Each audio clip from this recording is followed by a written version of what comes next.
কোরবানির ঈদ ঘিরে স্বপ্ন বুনছেন নওগাঁর খামারিরা। প্রস্তুত করেছেন প্রায় ৮ লাখ গরু। খামারিরা বলছেন স্থানীয় চাহিদা মিটিয়ে অন্য জেলায় সরবরাহ করা যাবে 4.5 লাখ।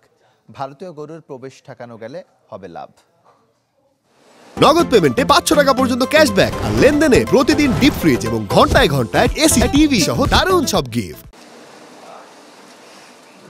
কোরবানির ঈদ ঘিরে অন্যান্য বছরের মতো এবারও প্রস্তুত নওগাঁর খামারিরা। ক্ষতিকর রাসায়নিক এড়িয়ে সম্পূর্ণ দেশীয় খাবারে প্রস্তুত করেছেন নানান জাতের গরু।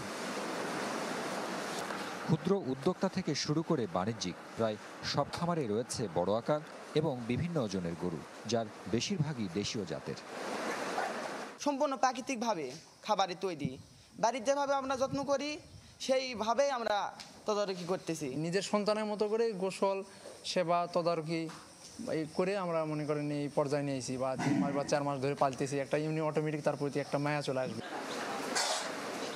রয়েছে খামার থেকে দেখে শুনে ওজন দরে গরু কেনার সুযোগ। এক্ষেত্রে কেজি প্রতি 450 থেকে 500 টাকা গুনতে হবে ক্রেতাদের।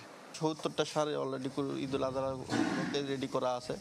আমরা এই 70টা সার সেল করবো, অলরেডি কিছু বুকিংও হয়েছে। দেশি গরুতে আপনি 1 লাখ থেকে 1,30,000 বা 20-এর ভিতরে গরু পাচ্ছেন, এবং এটার মাংস খুব সুস্বাদু, যার কারণে এটার বেশি চাহিদা হচ্ছে ইদানিং।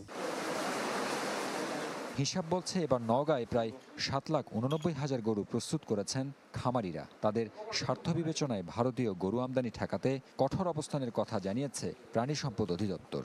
কোনো ক্রমে যাতে পার্শ্ববর্তী দেশ থেকে কোনো পশু বাংলাদেশে ঢুকতে না পারে। বিশেষ করে নওগাঁ জেলায় আমরা প্রশাসনের সাথে সমন্বয় করে জেলা প্রশাসন, পুলিশ প্রশাসনের সাথে আমরা সবসময় যোগাযোগ রাখছি।